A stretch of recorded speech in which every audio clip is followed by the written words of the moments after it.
Yes, action. Action. Hello, hello, and welcome back to a brand new episode of LUXX'S VAULT, the series on my channel where I get to chat to some of my favourite artists from the world of Eurovision and beyond. And my next guest is what you could call an international icon who's recently took part in the Finnish national final, also known as UMK, with her song Ready to Leave. Please Yeah. welcome and the one, the only, Sinikka Monte. Hello, how are you today? Hi, good. How are you? Thank you so much for having me. I'm so Oh, excited. my pleasure. So, my first question is I wanted to ask you about some of your earliest music memories and what were some of the artists that inspired you when growing up? Well, my first basic answer would be Hannah Montana. Period. I love that. Loved the series, loved the music, loved the movie, loved everything about her. I literally had Hannah Montana sheets on my bed, so I was obsessed with her, and that was like Of my course. earliest like music memory.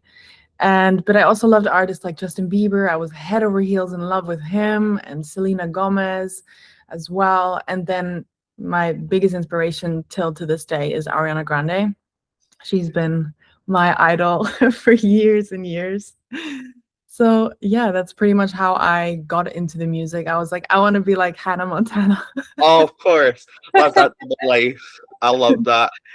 Um, I totally get that where you're coming from because I was a big massive fan of like Disney Channel, Hannah Montana, all that good stuff.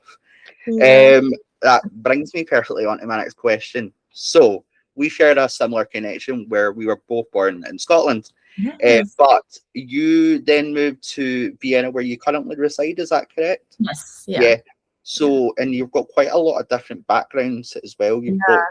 a South African heritage, if I'm correct in saying, yeah. South African. Yeah. My dad's Yeah, from South Africa. Yeah. and then a couple other wee bits. So I wanted to ask you, how is your upbringing influenced your music and creativity? Well, we lived in Scotland until I was like 4 years old, so I don't have a lot of memory from growing up there, but I do carry bits and pieces of memory that I have from there with me, and I haven't been to Scotland in a while, actually. I really miss it. You I need to really come. need to go. I need to come back. But yeah, then we moved to Austria, and growing up in Austria, it was really difficult for me because the people here are so different. Yeah, They're very cold, I would say. A lot of people say that about Finland, actually, that people Finland yeah, are really cold, but they're not at all. Like if you come to Vienna, yeah. yeah, it's totally different. So it was hard for me to grow up and learn also a new language, a different language, and yeah, I don't know. And we were mostly speaking English in the family, so Finnish was also a really difficult language to speak at, Yes. at all because Finnish is a very difficult language. Or- Um, but as far as it has influenced my music, I don't know. It's weird or not weird, but difficult to explain how it has influenced my music at all. I mean, I've always leaned more to English, to Yep. singing in English and wanting to express myself in English. So when I wrote the song last year, I actually told myself like years and years that I would, because living in Austria, everything's like so heavily German, everything's all the songs Hmm. here are German. And also I was like, no, I'm never gonna write in a different language. So Yeah. last year was like the first step into, I mean, I have two sentences in my songs Yeah. that are in Finnish, but still it was like a step for me to touch base in like a different language. So that was also very exciting for me. And I think I want to continue also writing in Finnish. And Brilliant. And honestly, when I heard Ready to Leave for the very first time, obviously you saw my reaction.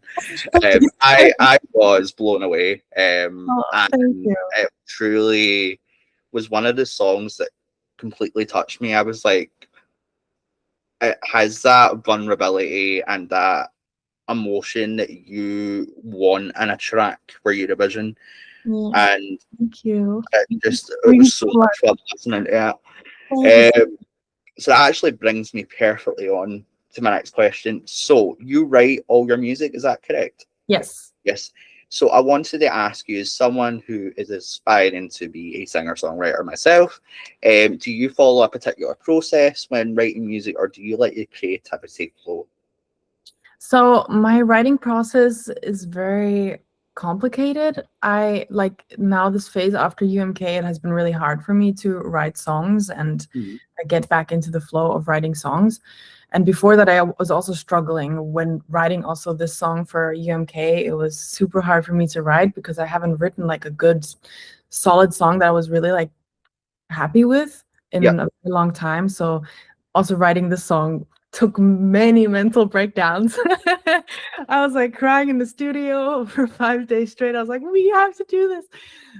So it is kind of difficult being creative because you're a lot in your head and you just overthink way too much about what to write, and it should be more simpler than that, but I still struggle with it a lot.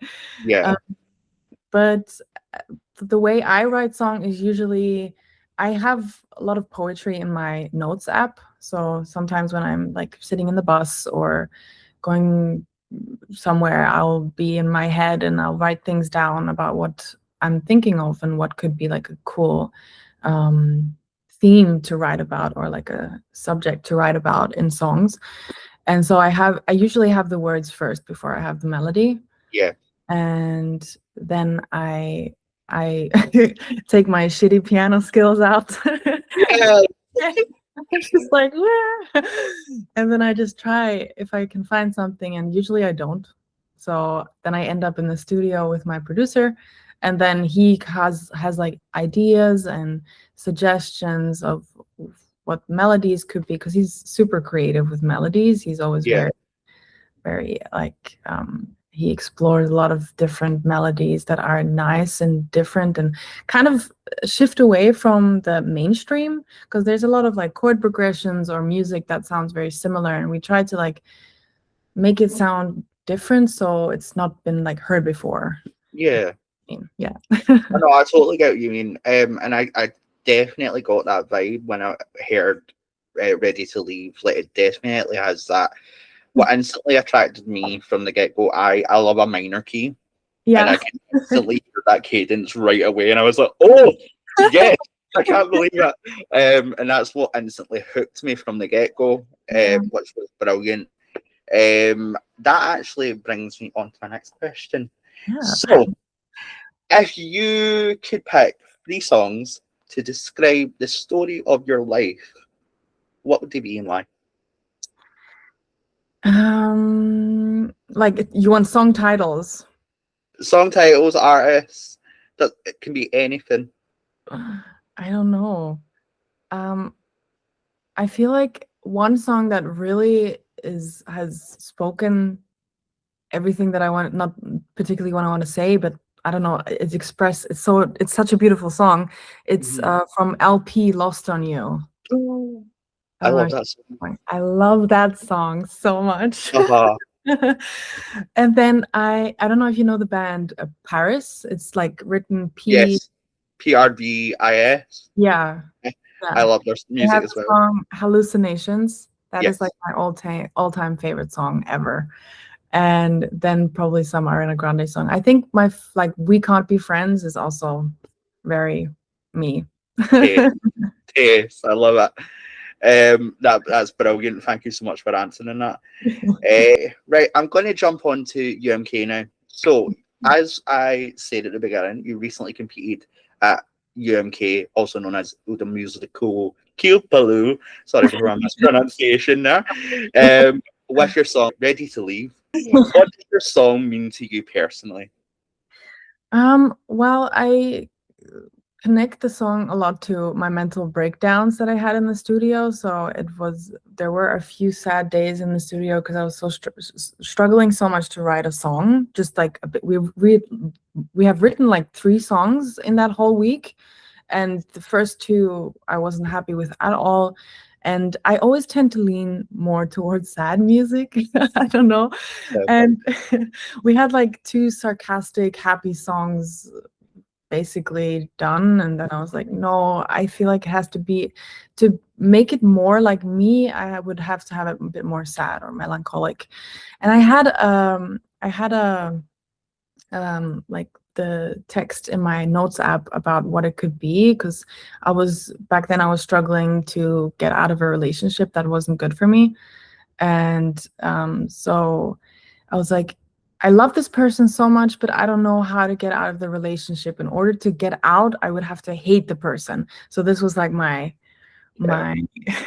thought process of, wait a minute, the like the theme could be, I'll hate you when I'm ready to leave. So that's how the idea was born.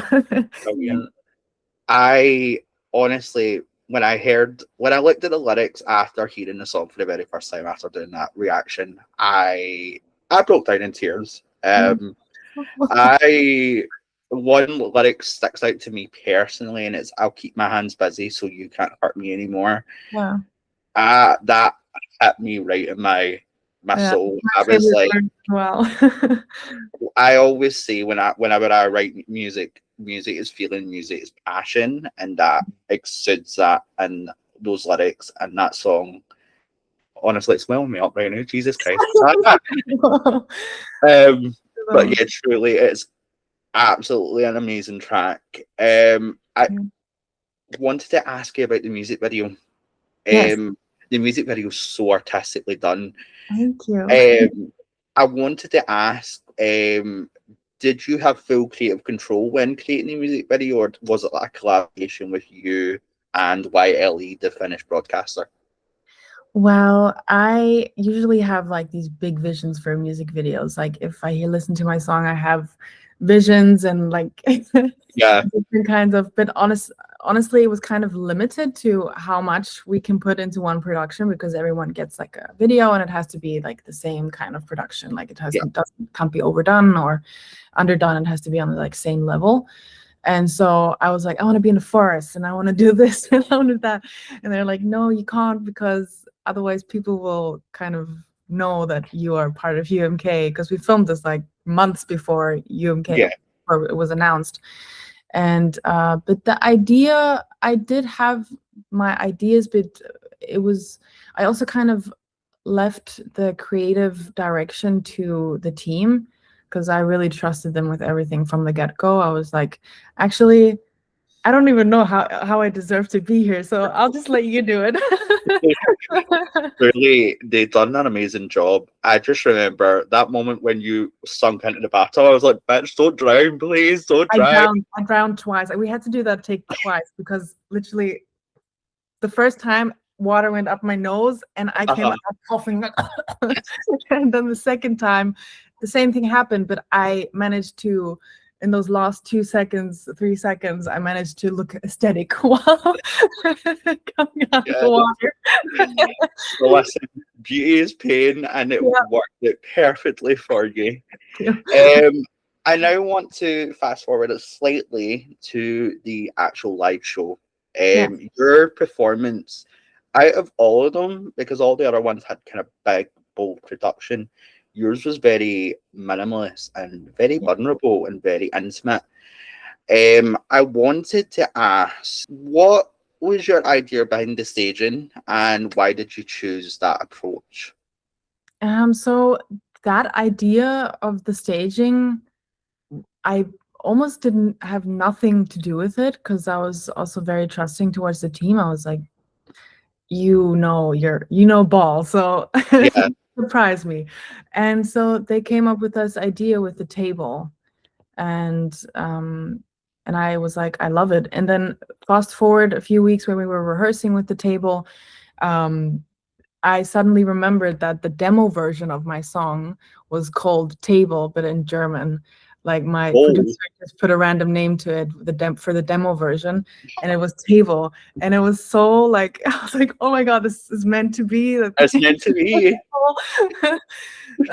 So we had this table idea where I was just choreographing, and I kind of felt like it didn't need more. Like I was seeing all the other productions of the staging and I was like, oh wow, mine is very minimalistic, and I don't know what I'm gonna do. Everyone's like oof, oof, oof, and lights everywhere.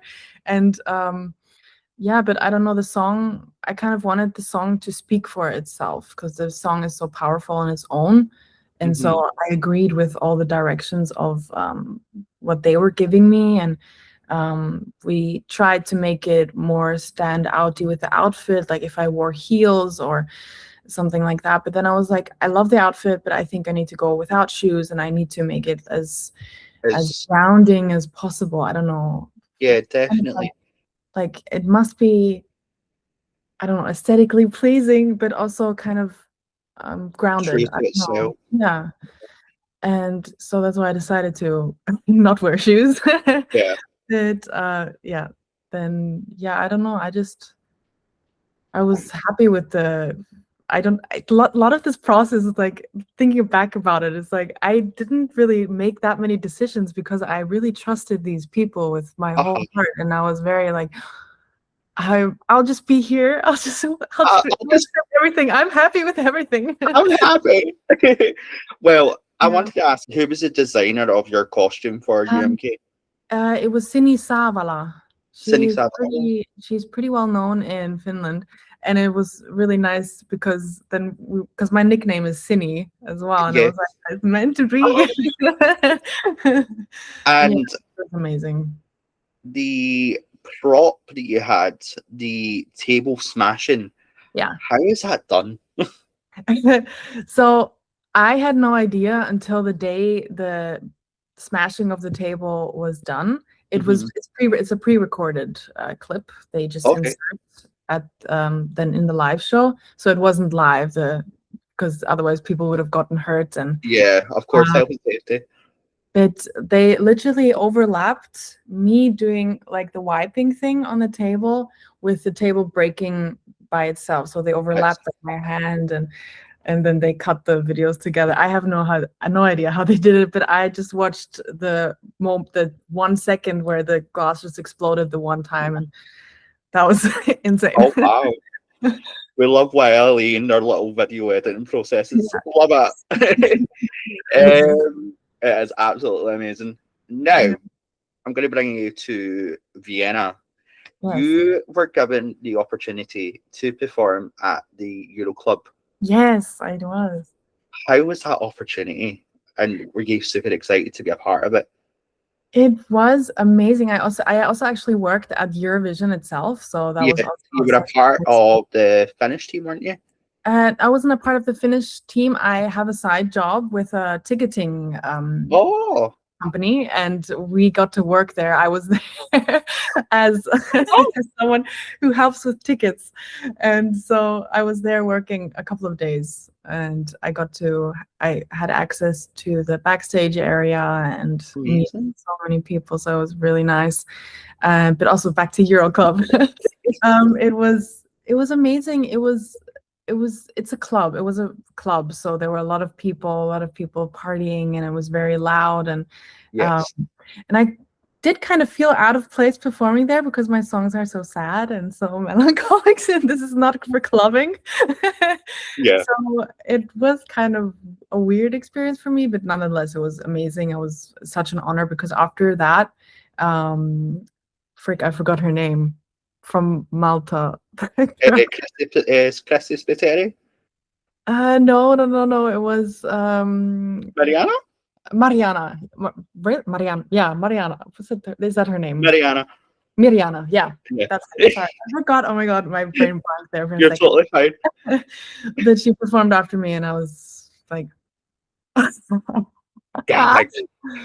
yeah. I remember being at Euro Club that night Mhm. and watching you perform, and Oh, I you was were literally like, there. yeah, I was there. Oh, I was there. And I was one of the only people crying. I was like, oh, no. stop. Oh my god. I was terrified because I had like an in-ear malfunction a little bit, so I couldn't hear myself Oh properly. no. But Scared it that I was didn't gonna be show. off the whole time. I Uh, don't know. it didn't show one bit. You were so Okay. professional in that moment. But truly, that was a dream come true hearing that live. Oh my gosh. Thank you. No worries at all. Before I finish this amazing interview with yourself, I wanted to pass it over to you, and ask if you've got a message for anyone that is watching this video today. Well, I don't know. I don't know. Oh, this is difficult. I never know what to say. Um, I would say I hope you have a nice day and and remember to enjoy all the little things that make you happy in life because this world is dark, very dark. Amazing. And are we going to potentially see you for maybe Austria or Finland in the near future? Yes. Yeah. Maybe. I don't know. No, Well, I'd really like to go to UMK again. I was thinking about it, and it's like seeing the Eurovision, like the whole Eurovision journey in general is also crazy, but also the UMK experience was such an amazing experience, and I think, yeah, it's like a mini Eurovision, and yes. it's so I, beautiful. It's such a I amazing. I need to go to Finland to see this live. Like, I Yes, need to go to yes, UMK so badly. It's on my list for going next year for sure. yes. You have Um, yes. So it's thank you the so much. show in person is it's it's amazing. Amazing. Yeah. Right. Thank you Until so next time, guys. See you soon. much. Bye. Bye.